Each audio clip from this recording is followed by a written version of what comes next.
Hello, my dear viewers. I'm Olga Demchuk, a researcher of the inner world of personality. Today we are going to talk about attachments and dependencies.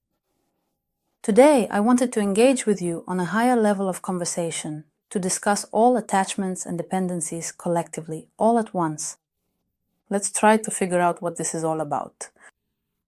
To do this, we'll take a look at several real-life situations, and in the end, we'll try to bring them all together. Imagine a young woman who has fallen deeply in love with a man. She might not even be trying to start any kind of relationship with him, or perhaps they were together, but now it's over. Yet she continues to be completely dependent on the image of him that she keeps in her mind. She constantly thinks about it. She can't stop planning or calculating something. In other words, that door is already closed, there's no going back, but this obsessive attitude toward that person remains. The same kind of obsessive attitude can also exist within a relationship. When the relationship exists, but the object of our attachment is really our own dependency. Let's set this case aside and consider another one. For example, let's say earlier we had a young woman, now let's take a man. He simply cannot stop playing computer games. Not even any kind of strategy games, but just simple games like solitaire or matching balls, as they say. In other words, it's an absolutely primitive game. And if before this game was just an occasional pastime for him, gradually he realizes that he wants to finish his tasks as quickly as possible just to start playing again. And it's not just computer games one can play. There's also playing the stock market or other forms of gambling addiction. Let's set those aside and now turn to a woman who constantly follows someone on social media. She has found someone she considers more successful than herself, and she can't help but watch her stories and keep track of what's happening in her life. Almost compulsively, as soon as she wakes up in the morning, she opens her social network to see if that woman has posted anything new. Sometimes people become dependent on bloggers, and this dependence isn't about gaining knowledge from them, but rather an attachment to the person themselves. In other words, there is the person, and there is the knowledge they share, for example. But in this case, the attachment is not to the knowledge, but to the individual themselves. It's an obsessive attachment. Here's another point.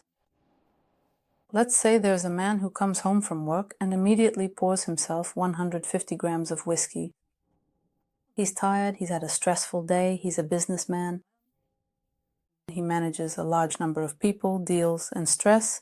And he thinks, as soon as I get home, I'll finally pour myself those 150 grams of whiskey and relax. It used to be 50 grams, then it became 100, and now it's 150. That's the only dose that gives him any sense of relaxation. And now he can't do without it. And sometimes, while sitting at work, he thinks, I wish evening would come sooner so I can have a drink again. Or let's take a young woman, just to alternate, first a man, now a woman, who constantly checks social media and can't be without it. Even when she's sitting in the theater, she still reaches for her phone to scroll through it. She's become so used to doing this that it happens automatically, almost against her will. But if you set up a video camera and if you record how much time she actually spends on social media, you'll see that it's quite a lot. It's 3 to 4 hours a day. So what do these people have in common? Let's also add people who, when stressed, open the fridge and start eating. Or those people who can't go a single day without shopping, and even if they don't actually make a purchase, they still look at things they could buy.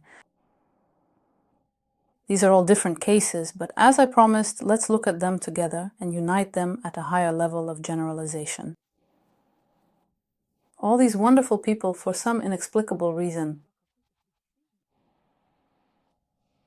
are either running away from something or trying to get somewhere.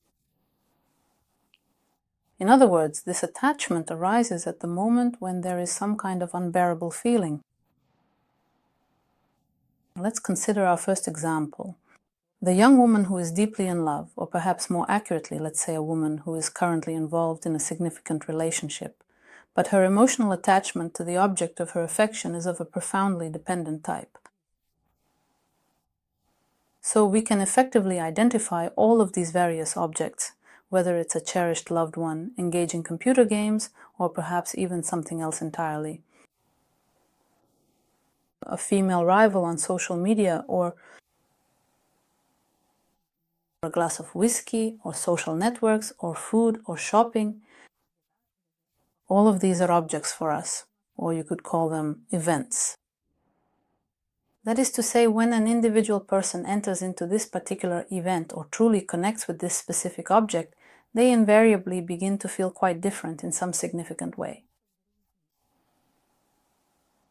There is a certain pleasure in any attachment, but that pleasure is rather superficial. A person likes the way they become in the moment of reuniting with the object of their dependence. I can't live without you. My glass of whiskey, I can't live without you. My solitaire games and marbles, I can't live without you. My shopping, I can't live without you. My delicious food, I can't live without you. My beloved person, I can't live without you. My favorite social networks. Most often, people do not admit to themselves these dependencies. They do it almost secretly, even from themselves. They even hide this enormous dependence from themselves. Then, when they come out of this state, they do certain things, for example, losing 3 hours of their time playing games, deciding what to buy, or thinking about the object of their attachment. And sometimes even afterwards they feel ashamed. Ashamed for the time wasted, for the fact that life is passing by. That is, all these states, this event that occurs at the moment of reunion with the object of dependence, it's as if it creates a temporal pocket where everything becomes completely different. There is no existing reality there. In my fantasies, something else might exist. And for example, a woman, say a rival whom I follow on social media, she energizes me. I immediately feel a surge of energy and I want to prove myself. I want to compete with her. She instantly gets the strength to take action. She is my doping.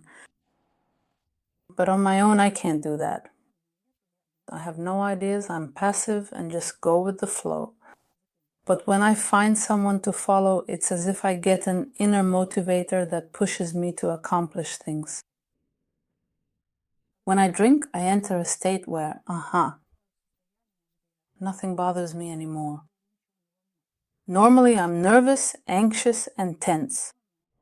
But after drinking, I become relaxed and kind, and finally a smile appears on my face. When I play marbles, no one can disturb my peace. In that moment, I have no complaints about myself, no aggression.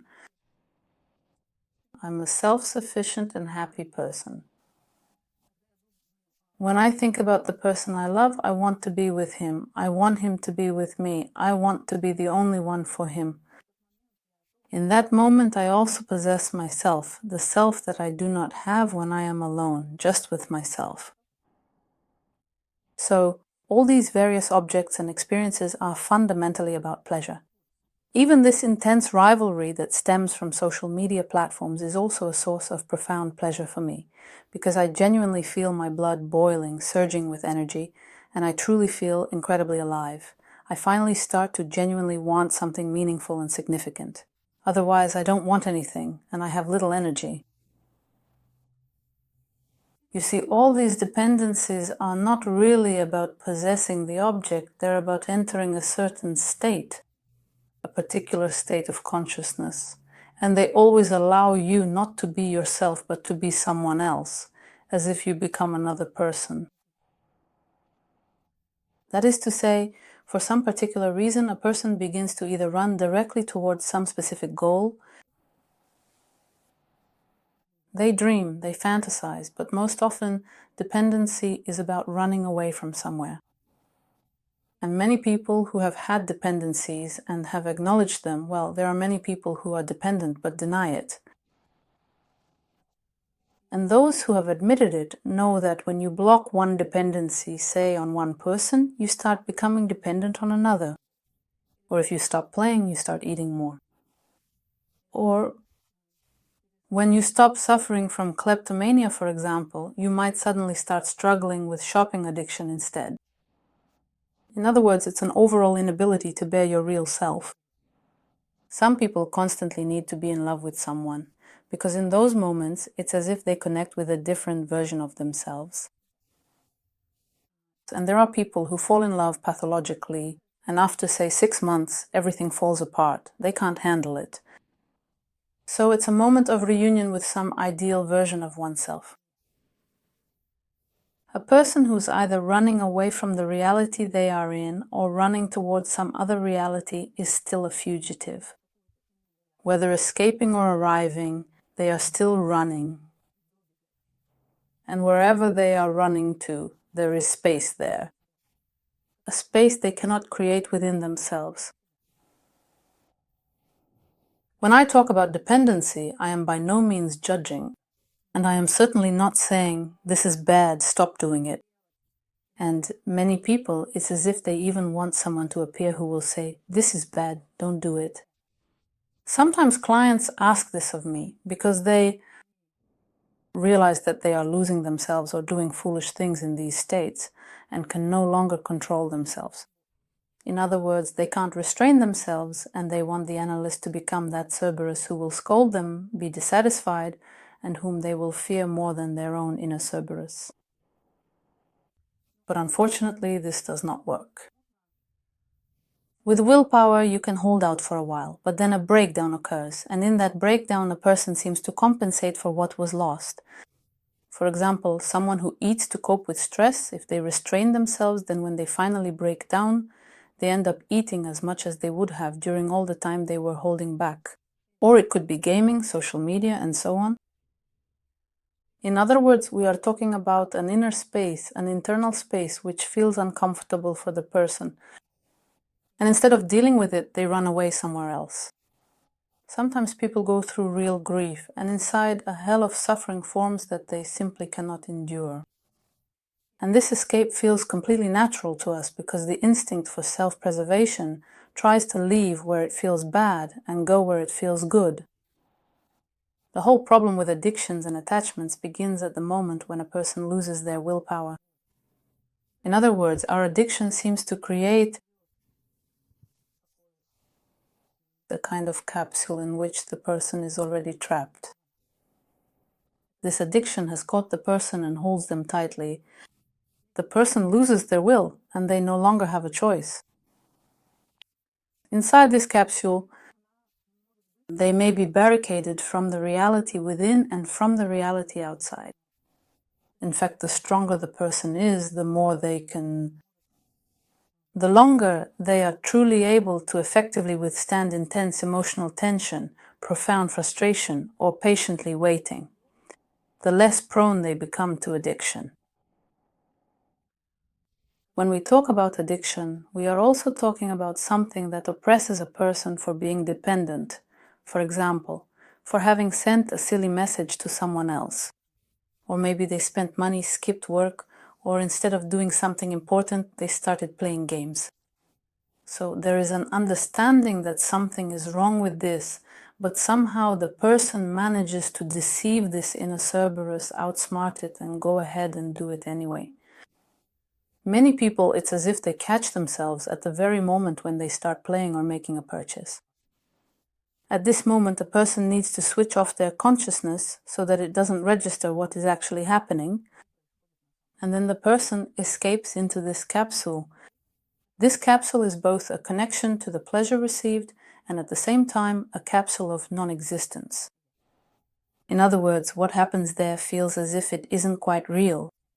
It's in a kind of imagined world, which helps to create the addiction. In fact, it's as if the person has a parallel life. He might be a successful businessman, but the only place where he feels happy is with his glass of whiskey. Everywhere else, it's just routine, and he experiences constant stress. He simply endures it all just to come home, relax, and have a drink. So you see, when we can't cope with reality and we don't work on building that resilience, but instead look for an easy way out, somewhere we can feel not inadequate, but actually experience pleasure, that's when this dependence arises. It's a way to quickly solve all your problems. In other words, normally you would need to work through your inner world, sort out your relationships, your affairs, and so on and so forth. But here I instantly find myself in a state of happiness, because normally satisfaction is something you have to achieve over time. But here happiness is right there.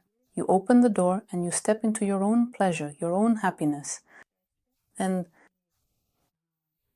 why would you need to learn how to be happy there?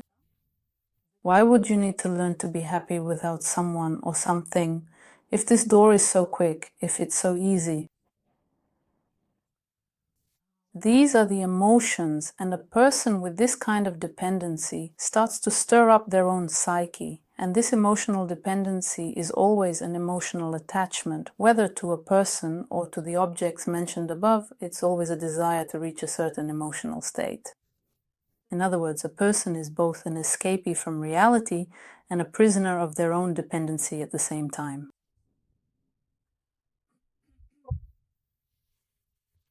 I hope you already understand that you will inevitably have to work through this challenging process and gradually, but surely, pull yourself away from the immediate possibility of instant gratification. This is the kind of dependency found in social networks where a person feels as if they are living someone else's life. Other people's events where their blood is boiling with excitement, but nothing actually changes in their own life. This is a good example of just how unbearably uninteresting it is for a person to be alone with themselves. That is, the world that is interesting and the home that is comfortable to live in, meaning the personality itself. Many people think that this should somehow organize itself on its own or with the help of some external objects, like that very man or that very woman, or by buying something new or with the help of food. I like myself when I eat and have eaten. Then comes a feeling of guilt, but in that moment I am happy. It's a quick way to get happiness. And for a person who crosses a certain line, as I mentioned, it becomes very difficult to admit that they have a serious problem. A serious problem, once this threshold is crossed, the person no longer has control over themselves. It's as if they transfer everything there, begin to live within this dependency, and the rest of life seems unimportant. It's as if everything else is pretend and this is their real world. Those people who are willing to recognize that they have a problem, that this is a problem, but who understand it. It's also important to acknowledge one's weakness in the face of addiction, to admit that there is no strength to resist. In fact, to avoid getting trapped in this capsule of an imaginary world, a person needs to catch the moment when they cross that threshold. Essentially, a person has only a moment, an instant, after which they lose their willpower.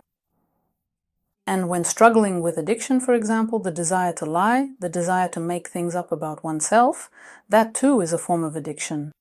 This is also an identification with the ideal self, with pleasure. It's impossible to take this away, because then where will I find happiness? Where will I feel whole? And as I mentioned, a person may experience serious, stressful events, and in such cases, addiction is what helps them.